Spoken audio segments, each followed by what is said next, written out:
طائف میں جو قبیلہ تھا اس کا نام کیا تھا؟ شاباش، بنو ثقیف. ٹھیک ہے. اچھا، اب طائف کے جو بڑے بڑے لوگ تھے، ایلیٹ تھے، وہ 3 سردار تھے. یہ 3 سردار 3 بردرز ہیں، 3 بھائی تھے.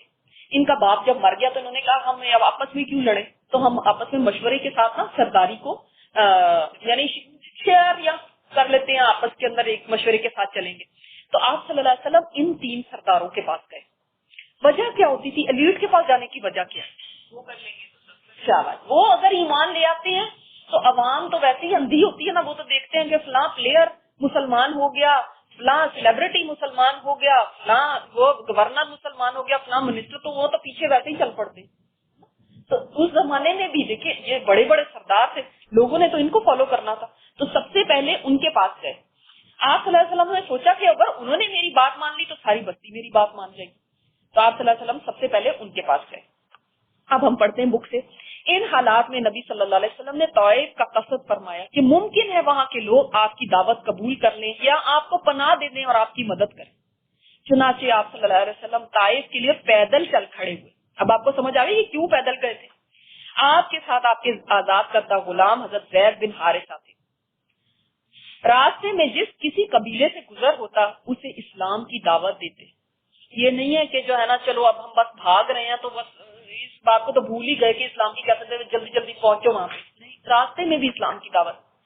یوں طائف پہنچے اور قبیلہ ثقیف کے 3 سرداروں کا جو آپس میں بھائی تھے قصد فرمایا. قصد کا مطلب کیا؟ ارادہ کیا، یعنی ان کی طرف گئے، انہیں اسلام کی دعوت دی اور تبلیغ اسلام پر اپنی مدد چاہی، مگر انہوں نے اسے منظور نہ کیا بلکہ بہت برا جواب دیا.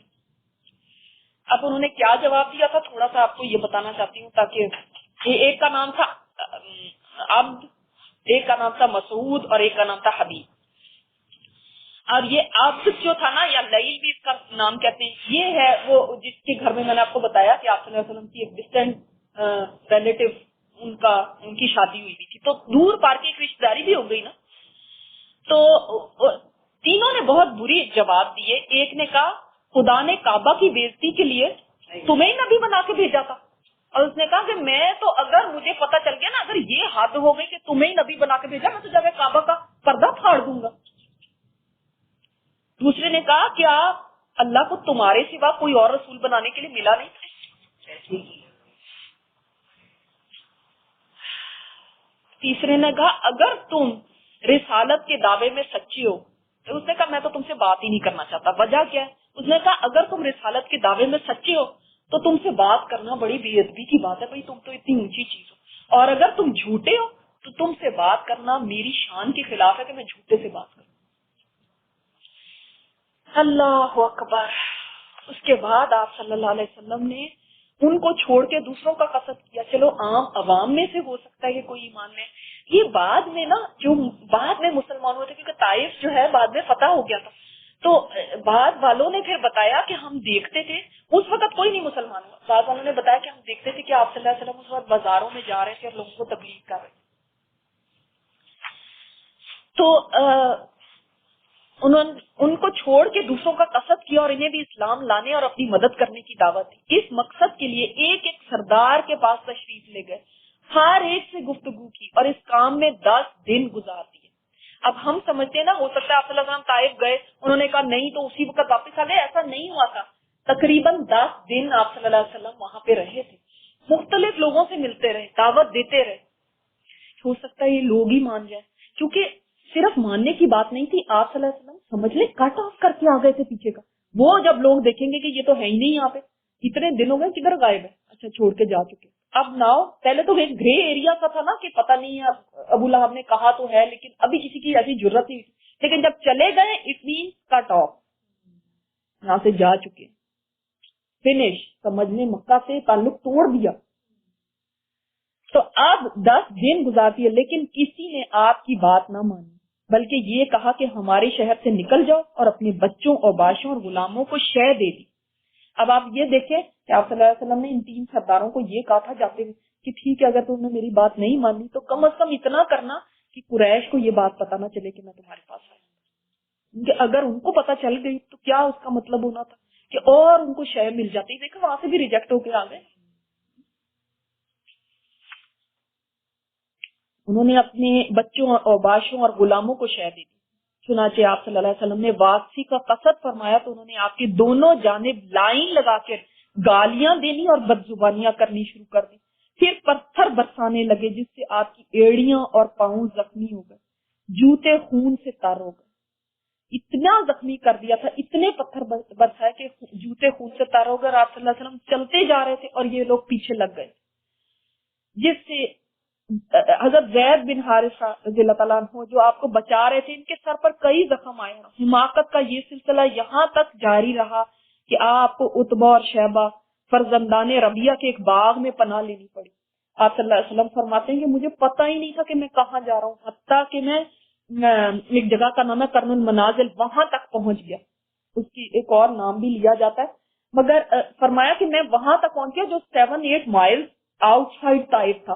مجھے اتنا بھی نہیں پتا چلا. مطلب جب انسان ایک شوق میں آ جائے نا, سوچے کہ ایک انسان کتنی امید لے کے گیا کہ مجھے یہاں پہ پناہ ملے گی اور میں یہاں پہ رہوں گا, لیکن آگے وہاں پہ جو رسپانس ملا وہ اس قدر برا تھا, اس قدر سخت رسپانس ملا کہ جو بہت, جس کو کہیے بہت ہرٹنگ تھا. اسی لیے حضرت عائشہ رضی اللہ تعالیٰ عنہا نے ایک دفعہ آپ صلی اللہ علیہ وسلم سے پوچھا تھا کہ آپ کے لیے سب سے مشکل دن کون سا تھا, تو آپ صلی اللہ علیہ وسلم نے فرمایا تھا کہ میرے لیے سب سے مشکل دن نا طائف کا دن تھا. حالانکہ حضرت عائشہ رضی اللہ عنہا نے اس لیے پوچھا تھا کہ احد کے دن اس وقت گزرا تھا, اور احد میں آپ کو پتا ہے نا کہ آپ صلی اللہ علیہ وسلم کے ساتھ کس قدر یعنی فزیکلی کس قدر آپ صلی اللہ علیہ وسلم کے لیے مشکل دن تھا کہ دندان مبارک بھی شہید ہو گئے تھے اور وہ اس ڈر پہ تھے کہ آپ کو شہید کر دے. لیکن آپ صلی اللہ علیہ وسلم نے احد کے دن کو نہیں کہا کہ وہ بہت سخت تھا, طائف کے دن کو فرمایا کہ یہ دن میرے لیے بہت سخت تھا, کیونکہ اس دن میں آپ اندازہ کریں کہ صرف ایک فزیکل ٹارچر نہیں تھا, ایک سائیکولوجیکلی جو آپ صلی اللہ علیہ وسلم کے اوپر گزری تھی وہ بہت سخت تھی.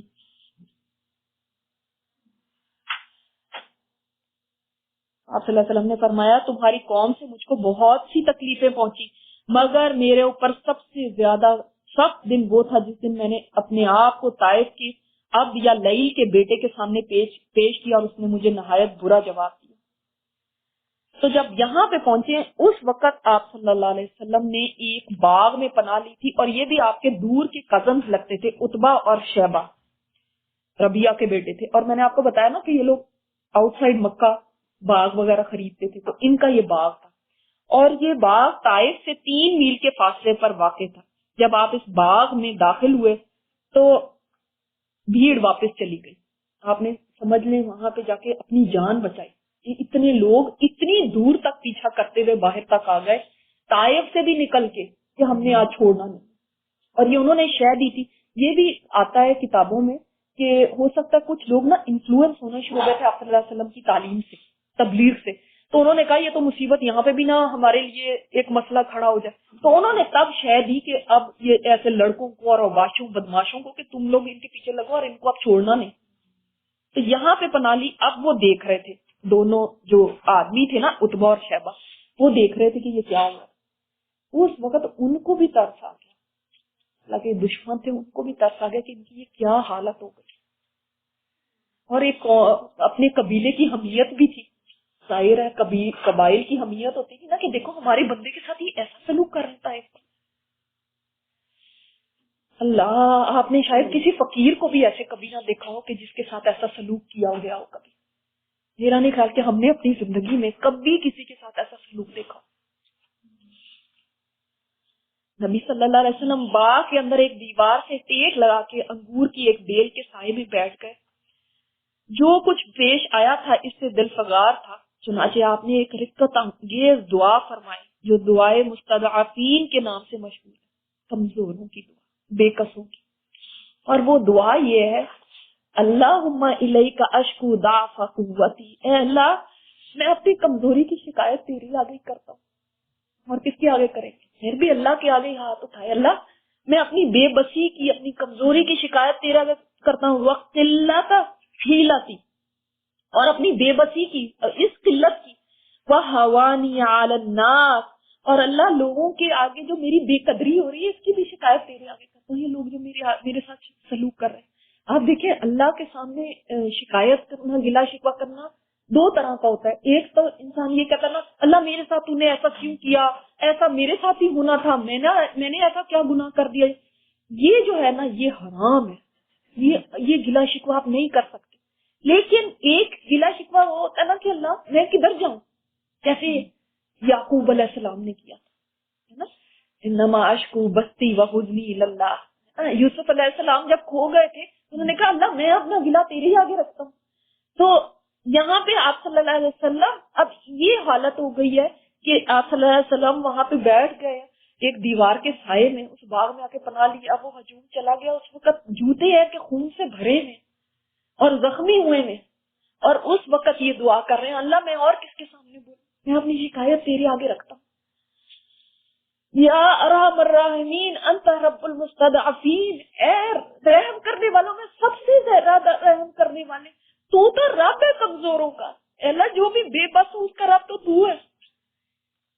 وانت ربی لا من تکلنا,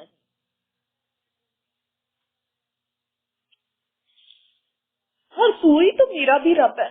اللہ میں جاؤں تو کس کے پاس جاؤں, تو مجھے کس کے حوالے کر رہا ہے. الا بعید جو دور ہے, یا جہبنی جو کہ میرے ساتھ سختی کر رہا ہے. ان دور والوں کے پاس تو مجھے حوالے کر رہا ہے جو میرے سے سختی کر رہے ہیں, یہ دور والے تھے نا. ام الا عدو ملکتہ امری, یا اس کے پاس یا ان کے جو میرے دشمن ہیں ان کو تو نے میرے کام کا مالک بنا دیا ہے, ان کے حوالے مجھے چھوڑ دیا.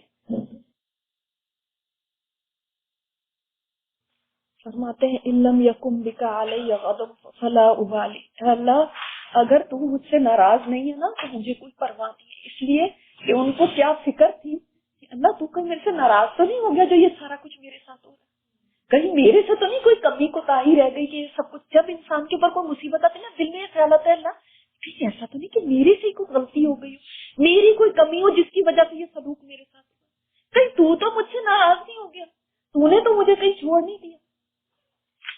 اگر تو نہیں ناراض ہے نا تو پرواہ نہیں ہے, اس لیے کہ پھر اللہ کی مرضی جس کے اوپر چاہے جو امتحان ڈال دے, اللہ پھر نہیں پرواہ, تو نہ ناراض ہونا. ولیکن عافیتک ہی اوسع الی, لیکن اللہ اگر تو میرے اوپر عافیت بھیجتا نا یہ میرے لیے زیادہ آسان ہوگی. یعنی سبحان اللہ دعا بھی ساتھ کر دی کہ لیکن اللہ میں تیری یعنی عافیت کا طلبگار, اگر تو میرے لیے آسانی کر دیتا نا وہ میرے لیے زیادہ بہتر ہے. یا اللہ یعنی تیرا جی چاہے کسی کو بھی آزما لے, تیرا جی چاہے کسی کے اوپر بھی سختی کرے, کسی کے اوپر بھی چاہے نرمی کرے, لیکن اللہ اگر تو آسانی کر دیتا ہے نا تو وہ میرے لیے زیادہ بہتر ہے, وہ میرے لیے آسان ہے. اعوذ بنور وجہک الذی اشرقت لہ الظلمات, میں پناہ چاہتا ہوں تیرے چہرے کے نور سے جس سے اندھیرے روشن ہو جاتے, میں اس نور کی پناہ میں آتا ہوں. سبحان اللہ. وصلح علیہ امر الدنیا والآخرہ, سبحان اللہ, اور جس پر دنیا اور آخرت کے معاملات درست ہو گئے. من ان ينزل بی غضبک, کہ تو مجھ پر غضب نازل کرے, میں اس سے تیری پناہ میں آتا ہوں. او یحل علی سخط, او یحل علی سخطک, اور یا اس چیز سے کہ تیری ناراضگی میرے اوپر آئے. لکل عتبی حتی ترضی, اللہ مجھے تو تیری رضا چاہیے, تیری رضا چاہیے. ولا حول ولا قوت الا بک, اور اللہ کوئی قوت کوئی طاقت کوئی زور نہیں مگر صرف تیرے پاس. اللہ میرے پاس کیا طاقت ہے, سارا زور تو تیرے پاس ہے. اگر مجھے زور چاہیے بھی طاقت چاہیے بھی وہ بھی میں نے تجھ سے ہی مانگنی ہے. اللہ میرے پاس کچھ. اللہ اکبر. یہ آپ صلی اللہ علیہ وسلم نے دعا کی ہے, اور یہ بے بسوں کی کمزوروں کی دعا کہلاتی ہے. اتنی پیاری یہ دعا ہے. اور جب یہ دعا آپ صلی اللہ علیہ وسلم نے کی, دیکھو اللہ تعالیٰ نے کیسے اس دعا کو سنا کہ ادھر آپ صلی اللہ علیہ وسلم کو ربیہ کے بیٹوں نے اس حالت میں دیکھا تو ان دونوں کو ترس آ گیا, اور اپنے ایک عیسائی غلام عباس کے ہاتھ انگور کا خوشہ بھیج دیا. اور انگورا کو پتا ہے آج بھی کتنی سودنگ چیز ہے, تو انگور کا خوشہ بھیج دیا. نبی صلی اللہ علیہ وسلم نے بسم اللہ کہہ کے لینے کے لیے ہاتھ بڑھایا, اور کھایا۔ اس پر عداس نے کہا اس علاقے کے لوگ تو یہ کلمہ نہیں بولتے کہ یہ بسم اللہ کیا چیز ہے۔ نبی صلی اللہ علیہ وسلم نے فرمایا تم کس علاقے سے ہو، تمہارا دین کیا ہے؟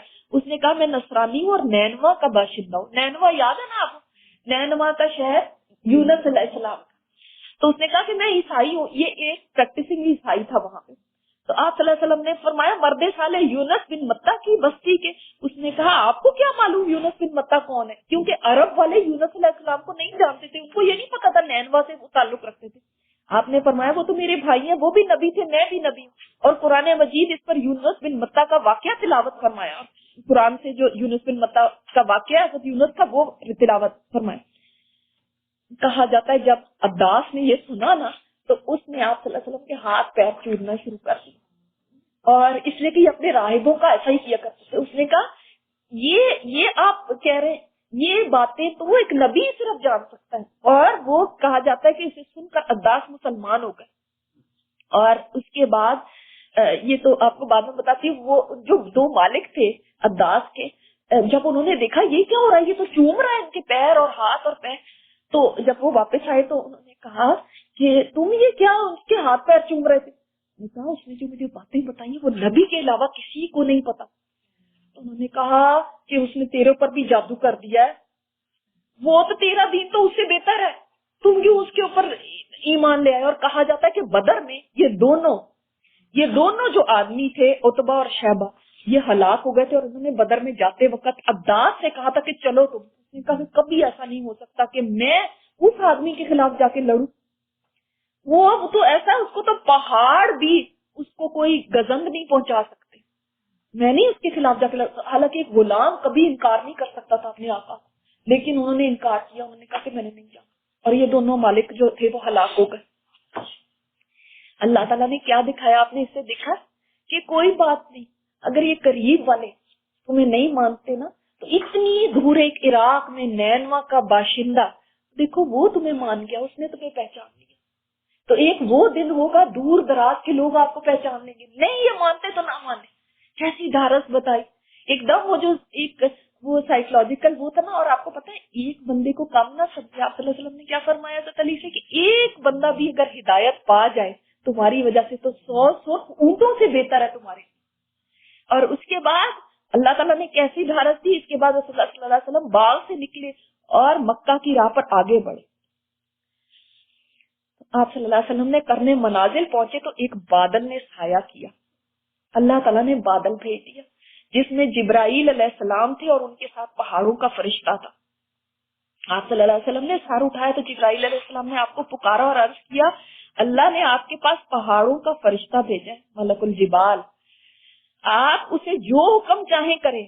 اس کے بعد آپ صلی اللہ علیہ وسلم کو ایک اور آواز آئی، پہاڑوں کا فرشتہ تھا وہ، اس نے سلام کیا، اس نے کہا اے محمد صلی اللہ علیہ وسلم بات یہی ہے، اب آپ جو چاہیں وہ حکم دیں، اگر چاہیں تو میں نے 2 پہاڑوں کے درمیان پیس دوں۔ یہاں 2 پہاڑوں کے اخشبین کا لفظ استعمال ہوا جو کہ مکہ کے 2 پہاڑ سے ابو قبیس اور اس کے سامنے والے پر بولا جاتا ہے۔ تو اس وقت آپ اندازہ کریں کہ اس وقت ابھی کتنا ٹائم گزرا، یہ سارا واقعہ ہوا ہے تھوڑی دیر، اور آپ صلی اللہ علیہ وسلم کو رحمت للعالمین جو کہتے ہیں نا ایسے ہی نہیں کہتے۔ آپ صلی اللہ علیہ وسلم نے فرمایا بلکہ مجھے امید ہے کہ اللہ عز و جل ان کی پشت سے ایسی نسل پیدا کرے گا جو صرف ایک اللہ کی عبادت کرے گی اور اس کے ساتھ کسی کو شریک نہیں کرے گی۔ سبحان اللہ، کہ اس وقت چاہتے تو کہتے کہ ہاں پیس دو ان کو۔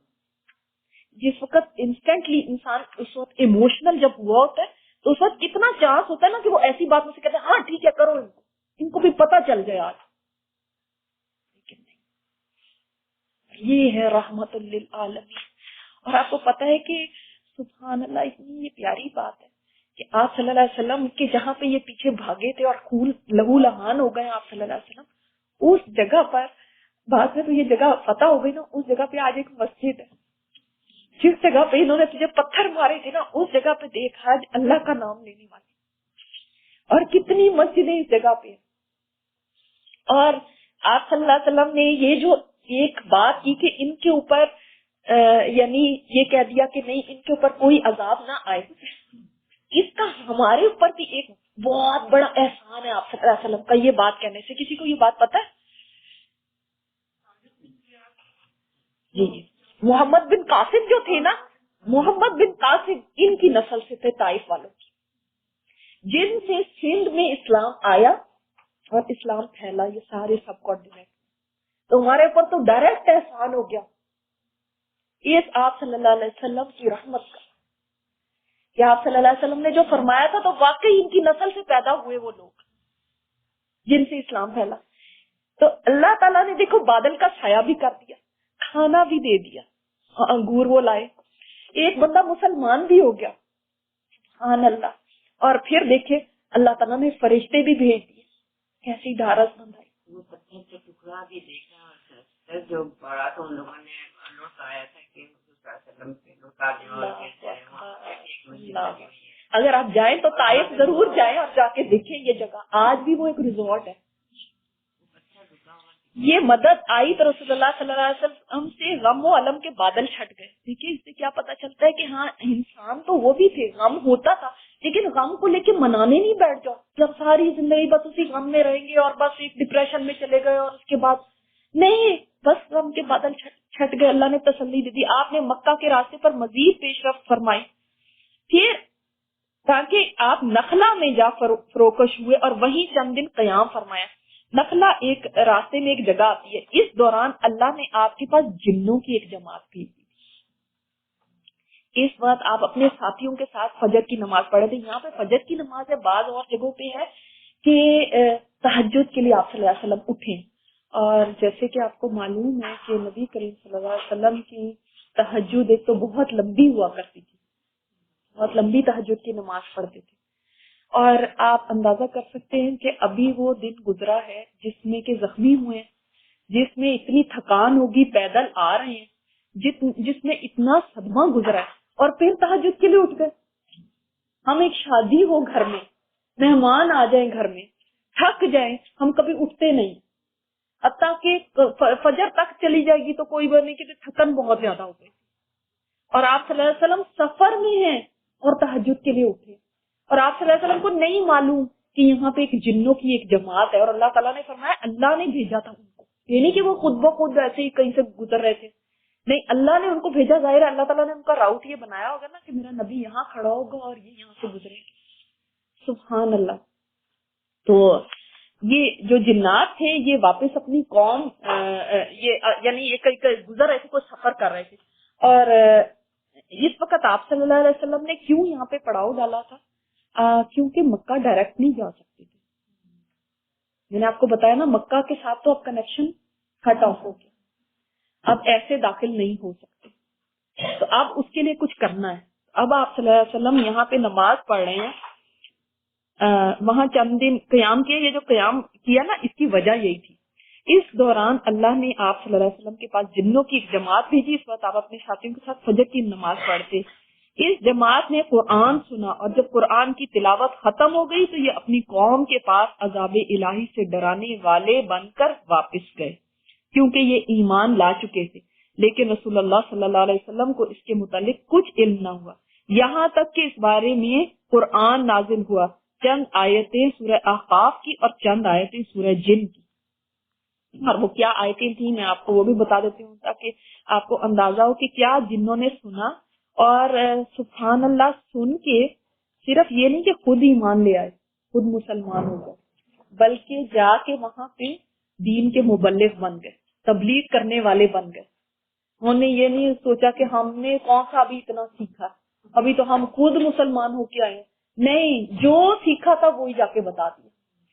تو اللہ تعالیٰ نے قرآن کریم میں فرمایا، سورہ احقاف 29 سے لے کے 32 آیات تک میں فرمایا، جب ہم جنات کے ایک گروہ کو تمہاری طرف لے آئے، ہم لے کر آئے، بات ہم ایک جنات کے گروہ کو لائے، وہ قرآن سننے لگے، بس جب وہ اس کے پاس آئے تو کہنے لگے کہ چپ رہو. یعنی وہ کیا کر رہے تھے؟ وہ شور مچا رہے تھے، اور یہ کیا کر رہے ہیں؟ کہہ رہے ہیں چپ کر جو سنو، خاموش ہو جو قرآن پڑھا جا رہا ہے. اللہ اکبر. پھر جب قرآن پڑھا جا چکا تو وہ لوگ ڈرانے والے بن کر اپنی قوم کی طرف واپس ہوئے. انہوں نے کہا، اے ہماری قوم، ہم نے ایک کتاب سنی ہے جو موسیٰ کے بعد اتاری گئی ہے. یعنی یہ یہودی تھے یہ جنات. انہوں نے یہ جا کے کہا ان پیشین گوئیوں کی تصدیق کرتی ہوئی جو اس سے پہلے سے موجود ہیں وہ حق کی طرف اور ایک سیدھے راستے کی طرف رہنمائی کرتی ہے. اے ہماری قوم اللہ کی طرف بلانے والے کی دعوت کو قبول کرو اور اس پر ایمان لے آؤ. سبحان اللہ, کیسے جن تھے, اسکالر جن تھے یہ تو. اللہ تمہارے گناہوں کو معاف کر دے گا اور تم کو دردناک عذاب سے بچائے گا. سبحان اللہ, ایک دفعہ سنا ہے ہر کیسا ایمان لے کر آیا. اور جو شخص اللہ کے داعی کی دعوت پر لبیک نہیں کہے گا تو وہ زمین میں ٹھہر نہیں سکتا اور اللہ کے سوا اس کا کوئی مددگار نہ ہوگا. ایسے لوگ کھلی ہوئی گمراہی میں. یہ سورہ احقاف میں اتنی آیتیں کہ اللہ تعالیٰ نے بتایا اپنے نبی کو کہ دیکھو جنوں کی ایک جماعت نے یہ جا کے کہا ہے وہاں پہ آپ صلی اللہ علیہ وسلم کو علم میں. یہ کیا مقصد تھا؟ آپ حال نہیں جانتے تھے. بالکل ٹھیک ہے. دوسرا آپ کو اس سے تسلی بھی آپ کی دیکھو انسانوں سے آگے بھی بڑے جہان ہیں. اگر انسان نہیں تمہاری سنتے نا تو اس سے آگے بھی جنوں کا دیکھو ایک جہان ہے جو تمہارے اوپر کیسے ایمان لے آئے. تو فکر نہ کرو, یہ نہیں مانتے نہ مانے. یہ دیکھو ایک اور مخلوق آ گئی جو ایمان لانے والی. سبحان اللہ. اللہ نہیں اکیلا چھوڑتا. بالکل اللہ نے فوراً دیکھیں جواب کیسے دیا اس دعا کا. جب آپ صلی اللہ علیہ وسلم نے ہاتھ اٹھائے تو کیسے کیسے تسلیاں آنے لگی ایک کے بعد ایک. چند روز بعد رسول اللہ صلی اللہ علیہ وسلم نخلا سے نکل کر مکہ روانہ ہوئے. آپ کو اللہ کی طرف سے کشادگی اور فراخی کی امید تھی اور قریش کی طرف سے شر اور گرفت کا اندیشہ بھی, اس لیے آپ نے احتیاط پسند کی. چنانچہ مکہ کے قریب پہنچ کر ہیرا میں ٹھہر گئے. اچھا اب کیا تھا؟ حضرت زید پوچھ رہے ہیں کہ اب ہم کیسے داخل ہوں گے, کیسے داخل ہوں گے, کیا پلان ہے, کیا ہوگا؟ میں یہ نہیں مجھے پتا, لیکن اللہ ہے اپنے رسول کی مدد کرے گا. جی. تو وہاں پہ آ کے ٹھہرے ہیں اور اب آپ نے کیا کیا, اور اخنس بن شریک کے پاس ایک آدمی بھیجا کہ وہ آپ کو پناہ دے دے, مگر اس نے یہ معذرت کی کہ وہ حلیف ہے اور حلیف پناہ نہیں دے سکتا. میں کیا کروں. اس نے بڑی مطلب ایک نرمی سے آپ صلی اللہ علیہ وسلم نے 3 لوگوں کے پاس میسج بھیجا تھا. ان میں ایک اخنس بن شریک. 3 لوگ کس طرح آپ صلی اللہ علیہ وسلم نے سلیکٹ کیے تھے کہ جن کا آپ کو پتا تھا کہ اس کے دل کے اندر کچھ نرمی ہے, یہ اسلام کی تھوڑی کوئی ہمدردی رکھتا ہے, تو چلو اس کو پیغام بھیجو, ہو سکتا ہے یہ مجھے پناہ دے دے, کیونکہ اس وقت کسی کی پناہ کے بغیر نہیں جا سکتے.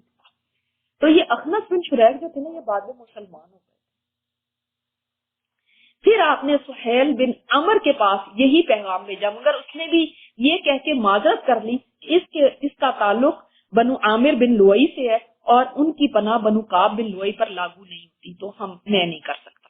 اب یہ کون ہے سہیل بن عمر, یاد ہے آپ کو؟ کوئی پچھلے ہم نے اس میں نہیں پڑھا, لیکن کسی کو ویسے پتا ہے. صلح حدیبیہ کے لیے جب آپ صلی اللہ علیہ وسلم نے پڑاؤ کیا تھا تو سہیل آئے تھے, تو آپ صلی اللہ علیہ وسلم نے فرمایا تھا اب سہل ہو جائے گا معاملہ, آسانی ہو جائے گی, آسانی سے ہے نا. یہ بھی ایمان لے آئے تھے, لیکن اس وقت انہوں نے معذرت کر لی کہ نہیں ہم نہیں کر سکتے. اب دیکھیں آپ صلی اللہ علیہ وسلم نے ہمت نہیں ہاری کہ اس وقت پھر ایک وہ ہو جاتا کہ دیکھو 2 لوگوں نے کہہ دیا ایسے, اب چلو حبشہ کی طرف چلتے. حبشہ کیوں نہیں چلے گئے؟ وہ تو آسان تھا نا, وہاں کا بادشاہ جو تھا وہ تو آپ صلی اللہ علیہ وسلم کو اچھی طرح رکھتا. نجاشی ایسے ہی اسلام لے آیا تھا. اور دوسری بات یہ کہ جب تک آپ صلی اللہ علیہ وسلم اپنا کام یہاں پہ کر سکتے تھے آپ نے کیا, جب تک کہ حالات اتنے خراب نہیں ہو گئے کہ بالکل وہاں پہ رہنا ناممکن ہو جائے. اور دوسری آپ نے دیکھا ہے کہ آپ صلی اللہ علیہ وسلم اس ساری اس سے گزرے ہیں, لیکن کہیں پہ بھی ایسا رونا دھونا نہیں, اپنی مظلومیت کے قصے نہیں. حضرت عائشہ رضی اللہ تعالیٰ نے پوچھا کہ آپ کے لیے سخت ترین دن کون سا تھا, تو تب یہ بتایا, یعنی کہ خود ہی جا کے بس روتے دھوتے رہے. جیسے ہم آج ہو گئے نا, ہم جہاں جاتے ہیں تو ہم مسلمان ایسے, ہائے مسلمان یہ ہو گئے, مسلمان ہر وقت انڈیویجولی بھی اور اجتماعی طور پہ بھی, دونوں میں ہمارا یہ رویہ. انڈیویجولی بھی ہم کیا کرتے ہیں, اپنے حالات کا ہر وقت رونا روتے, ہمارے پاس پیسے نہیں, ہائے لٹ گئے, مارے گئے, فلاں ہو گئے, میرے حالات ایسے. اور جب کلیکٹیولی بھی ہمارا یہ ہے کہ مسلمان یہ مسلمان وہ, تو دیکھو آپ صلی اللہ علیہ وسلم کے اوپر کتنے حالات گزرے. لیکن ہم کئی حدیثوں میں یہ پڑھتے ہیں, اب جو لوگ حدیث پڑھ رہے ہیں کہیں ہم یہ پڑھتے ہیں کہ وہ آپ صلی اللہ علیہ وسلم نے یہ فرمایا کہ ہائے یہ ہو گیا یہ ہو گیا, یا صحابہ کو لے کے بیٹھے ہوئے اور بس سارے آپس میں رو رہے ہیں ایک دوسرے کے سامنے. کچھ بھی نہیں ہے. کتنا صبر تھا, کتنا صبر تھا, اور ایک شکوہ کیا تو بس اللہ سے. ایسے قرآن کریم میں بار بار اللہ تعالیٰ آپ صلی اللہ علیہ وسلم کو تسلیاں دے رہے ہیں, کیونکہ اللہ کو تو پتا ہے کہ ان کے اوپر کیا گزر رہی ہے, اللہ تعالیٰ کو تو پتا ہے. تو وہ تسلیاں کیوں دے رہے ہیں کہ آپ اتنے غم میں ہیں, آپ اتنے دکھ میں ہیں, وہ اللہ جانتا ہے. مگر ایسے نہیں کہ ہر جگہ جا کے اپنے مظلومیت پر رونا, ہائے دیکھو تو اب میری تو بیوی بھی نہیں, ہائے دیکھو میرے بچے, ہائے دیکھو میرا. نہیں, ہائے ہائے نہیں ہے. پھر اب آپ صلی اللہ علیہ وسلم نے مطعم بن ابی کے پاس پیغام بھیجا. مطعم کا دادا نوفل بن عبد مناف نبی کریم صلی اللہ علیہ وسلم کے جد اعلیٰ ہاشم بن عبد مناف کا بھائی تھا, اور عبد مناف قبیلہ قریش کی سب سے معزز شاخ تھی. یعنی عبد مناف کے مطعم جو تھے ان کا دادا جو تھا وہ تھا نبی صلی اللہ علیہ وسلم کے جد امجد. آپ کو پتا ہے ہاشم, ان کے بارے میں آپ نے پڑھا, ان کے بھائی تھے. اچھا, اب ایک طرح سے دور پار کی رشتہ داری بھی ہو گئی. ویسے تو قریش کی سب کی رشتہ داری ہے, یہ سب قریش کے سب ٹرائبز ہیں, لیکن دیکھا آپ نے دوسروں کی طرف سے جواب نہیں تھا. مطعم بن ابی کے بارے میں آپ کو کچھ اور پتا ہے؟ لاسٹ ٹائم کی کلاس یاد ہے کچھ؟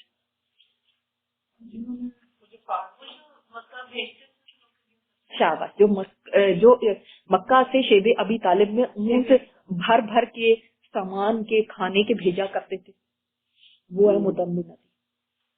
یاد نہیں, ابو جہل آ گیا تھا اور پھر یہ وہی ادھر ادھر, مطلب اس نے بھی منع کیا تھا, اور اس کے بعد جو معاہدہ پھاڑا تھا مطعم کیا تھا, وہ بھی مطعم بن ابی. یہی مطعم بن ابی میں نے بہت پہلے آپ کو بتایا تھا کہ آپ صلی اللہ علیہ وسلم نے یہ, حالانکہ یہ آپ صلی اللہ علیہ وسلم کے یعنی اس واقعے کے بعد کچھ ہفتے بعد یہ فوت ہو گئے تھے, مسلمان نہیں ہوئے تھے. لیکن آپ صلی اللہ علیہ وسلم نے ان کی اتنی رسپیکٹ کی تھی کہ جب بدر میں قریش کے کافروں کے قیدی آ گئے تھے پرزنر آف وار بن کے, تو تب آپ صلی اللہ علیہ وسلم نے فرمایا تھا کہ آج مطعم اگر زندہ ہوتا تو میں ان قیدیوں کو بغیر فدیے کے, اس کو اگر مجھے کہتا نا تو میں ان کو بغیر فدیے کے آزاد کر دیتا ہوں واپس. اتنی رسپیکٹ شو کی تھی. کیوں؟ یہ آپ دیکھیں یہاں پہ کہ آپ صلی اللہ علیہ وسلم نے مطعم کو پھر پیغام بھیجا تھا, چنانچہ مطعم نے جواب میں ہاں کہی, اور خود اس نے اور اس کے بیٹوں نے ہتھیار باندھ کے رسول اللہ صلی اللہ علیہ وسلم کو بلوا بھیجا.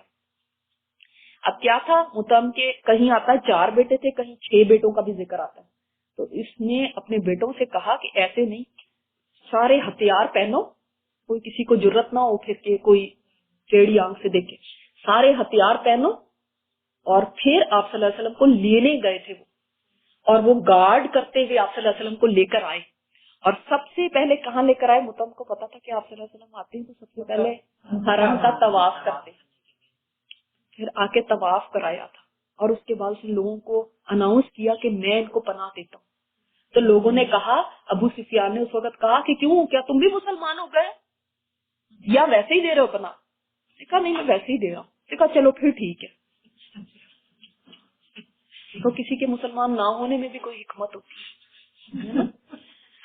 تو سبحان اللہ, تو اس نے اپنے بیٹوں کے ساتھ ہتھیار بند ہو کے آپ صلی اللہ علیہ وسلم کو بلوا بھیجا. آپ تشریف لائے, مسجد حرام میں داخل ہو کر پہلے خانہ کعبہ کا طواف کیا اور 2 رکعت نماز پڑھی, پھر اپنے گھر تشریف لے گئے. اس دوران مطعم بن ابی اور اس کی اولاد نے مسلح ہو کر رسول اللہ صلی اللہ علیہ وسلم کو اپنے گھیرے میں لیے رکھا, اور مطعم نے قریش میں اعلان کیا کہ اس نے محمد صلی اللہ علیہ وسلم کو پناہ دے رکھی ہے, اور قریش نے اس کی پناہ کو منظور کر لیا. انہوں نے تب کہا تھا کہ ہاں ٹھیک ہے, اگر تم مسلمان نہیں ہوئے نا ٹھیک ہے, پھر ہم ایکسپٹ کر لیتے ہیں تمہاری پناہ. اور یہ دیکھ لیں کہ ایسے جیسے گارڈ کرتے نا, آپ چاروں طرف سے آپ صلی اللہ علیہ وسلم کو گھیرے میں لے کے وہ اندر داخل ہوئے. تو اللہ تعالیٰ دیکھو کہاں سے اندھیروں کے اندر سے بھی روشنی کی ایک کرن نکال دیتا ہے کہ انسان مایوس نہیں, یہ انسان مایوس نہ ہو. دیکھو کہیں سے اللہ تعالیٰ اندھیروں میں سے بھی اجالا نکالتا ہے. سبحانک اللہم و بحمدک نشہد ان لا الہ الا انت نستغفرک و نتوب الیک. اللہ تعالیٰ ہمیں جو ہم سیرت پڑھ رہے ہیں اس کے بعد آپ صلی اللہ علیہ وسلم کا جو مشن ہے اس کا حق ادا کرنے کی ہمیں توفیق عطا فرمائے، اور آپ صلی اللہ علیہ وسلم کی جیسے شان ہے، جیسے ان سے محبت کا حق ہے، اللہ تعالیٰ ایسی محبت کرنے کی توفیق عطا فرمائے۔ جی سورہ جن کی آیات بھی اور سورہ احقاف بیسیکلی تو یہ احقاف کی جو میں نے پڑھی، ٹھیک ہے جی۔